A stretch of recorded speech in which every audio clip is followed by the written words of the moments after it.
Depois de Castlevania, de The Witcher, o próprio Dragon's Dogma em 2020, cada vez mais é possível ver que a Netflix está se focando em adaptação de jogos para outras mídias, tipo, ou faz um filme, ou faz uma série. No caso, a gente está tendo muitas séries de anime, e mais uma que acaba de chegar ao catálogo da Netflix é o Dota, que é baseado no MOBA de muito sucesso da Valve. A grande questão é, será que essa adaptação consegue funcionar bem? É justamente sobre isso que eu vou comentar no vídeo de hoje.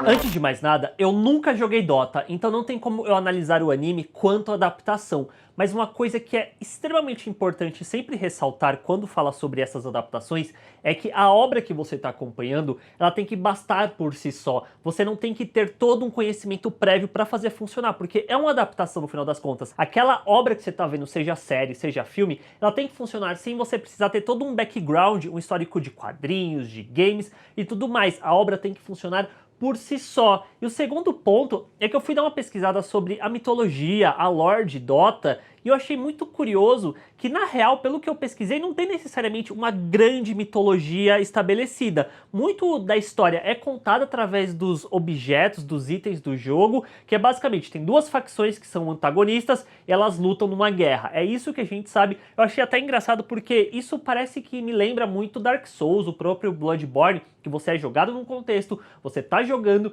e a história fica muito mais, a lore daquele mundo fica por conta dos itens que você tem que ler, as descrições e tudo mais. E corrijam-me se eu estiver errado, se Dota tem uma grande história, deixa aqui embaixo nos comentários, mas falando especificamente do anime em questão que chegou na Netflix, eu tenho sentimentos mistos com o que ele faz. Tem algumas coisas que eu acho muito boas, mas tem outras que eu não acho tão boas assim. Um dos pontos que eu acho extremamente positivo dentro do anime é o visual, é a animação que é feita pelo estúdio Mir, que é um estúdio sul-coreano que trabalhou em outras obras que já são visualmente muito incríveis, que é o caso de Avatar, a Lenda de Korra, que eu acho incrível aquela animação, visualmente mesmo falando. Eles fizeram um filme que tem na Netflix, que é o Big Fish and Begonia, que tem vídeo aqui no canal, vou deixar no card caso você queira ver. Então, visualmente, o anime funciona muito bem. As sequências de luta eu acho muito bem animadas, muito bem coreografadas, e até mesmo a mescla do 2D com 3D, que é uma coisa que normalmente eu não curto muito, em alguns momentos aqui acaba caindo pra algo meio ruim,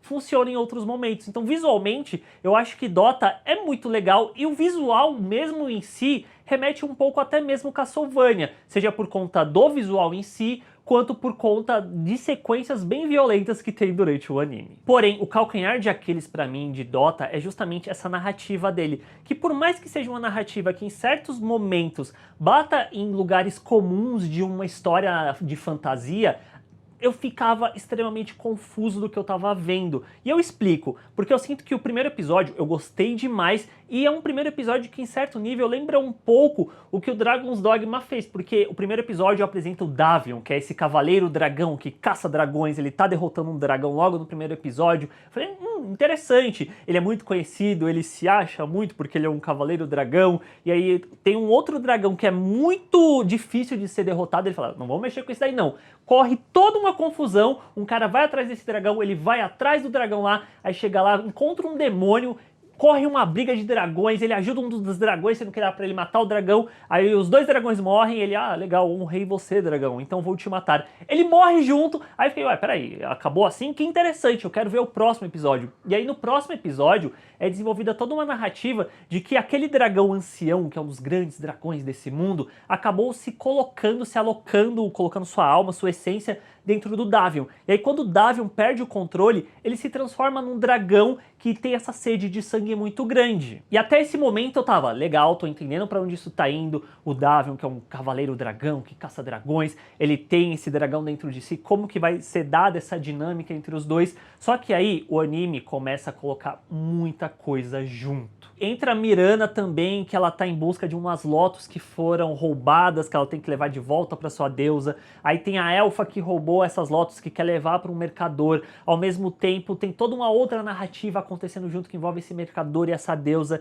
e uma das adoradoras dessa deusa que envolve uma guerra. É tanta coisa junta que fica difícil de conseguir acompanhar. Eu sinto que o criador e o anime, de uma forma geral, os roteiristas, eles têm uma certa dificuldade em entender qual é a narrativa principal principal. Eu até entendo que essas narrativas eventualmente acabam se convergindo, mas até chegar no ponto de conversão, de convergência delas, eu ficava, gente, não é possível que eu tô deixando passar informação. Eu assistindo o anime, prestando atenção no que estava acontecendo, e em vários momentos eu ficava, ué, peraí, de onde veio isso? O que que é isso? É um anime que tá jogando tanta coisa de uma vez que ele não sabe qual história ele tá contando, ele não sabe quando expandir a mitologia e apresentar elementos pra gente que espectador novo que tá sendo jogado no mundo de Dota, simplesmente fica boiando no que você tá acompanhando. Então quando focava no Davion e na Mirana, eu tô entendendo qual é a narrativa aqui, pra onde tá indo. Aí é pra Elfa junto com outro elfo lá e eu já perdi um pouco a noção. Aí é pra Deusa com outros termos eu perdia mais noção ainda do que tava acontecendo.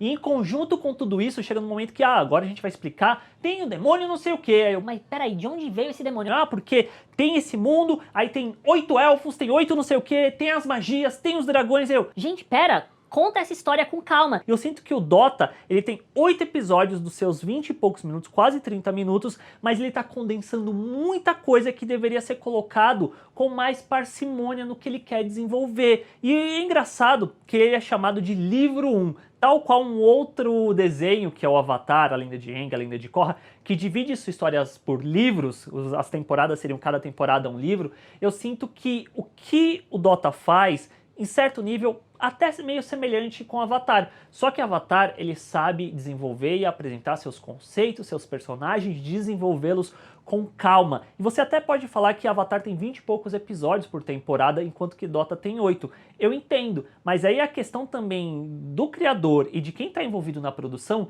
de entender que não dá para contar uma narrativa que exigiria 20 episódios num espaço de 8, porque simplesmente fica tudo muito atropelado e por vezes confuso e, pelo menos para mim, extremamente frustrante. Pior ainda, eu sinto que ao mesmo tempo que é uma temporada que joga tanta coisa de uma vez, é uma temporada extremamente introdutória no sentido de como acaba a temporada no final, porque, beleza, tem o Davion com esse lance do dragão, tem a Mirana com o lance das Lotus, tem o lance da deusa, tem o lance do elfo. Tudo isso chega no final e fica em aberto no final das contas também. O que me deixa a sensação de, eu acompanhei 8 episódios que tá introduzindo um monte de coisa pra chegar no final e não ter nenhuma conclusão sequer. Porque o Davion é capturado, a deusa lá, Selemene, ela é derrotada, mas fica meio em aberto. O demônio que tava no começo, que ele só volta no final, aí depois ele desaparece, também desaparece. Os próprios dragões anciões, que eram uma parte dessa narrativa, vem num momento, desaparece, depois eu sinto que esse é um outro problema de Dota. Tem muita coisa que eles jogam ali e depois eles não retornam ou deixam pra retomar lá pro final da temporada, o que acaba sendo tipo, você tá jogando mais coisa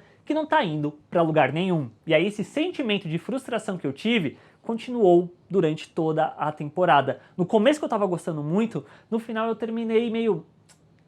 tinha tanto potencial. E é isso que eu sinto com Dota. Tinha potencial, mas ele deveria dosar melhor o que ele está apresentando pra gente quanto espectador e contar essa história com mais calma e não tão atribulada de uma vez. O próprio Príncipe Dragão, acho que dá até para fazer um exemplo comparativo nesse sentido, que também é um desenho de fantasia, tem dragões e tal. Ele sabe muito bem contar devagar a história que ele quer contar, enquanto que Dota não sabe a história que quer contar e quer contar tudo de uma vez. E é isso, pessoas, esse é meu vídeo comentando sobre Dota. Você assistiu? Você gostou? Você tem esse conhecimento prévio dos jogos? Deixa aqui embaixo nos comentários o que você achou dessa adaptação. Se você chegou até aqui e não se inscreveu no canal, assine, deixa aquele like, isso ajuda muito e a gente se vê na próxima. Tchau, gente!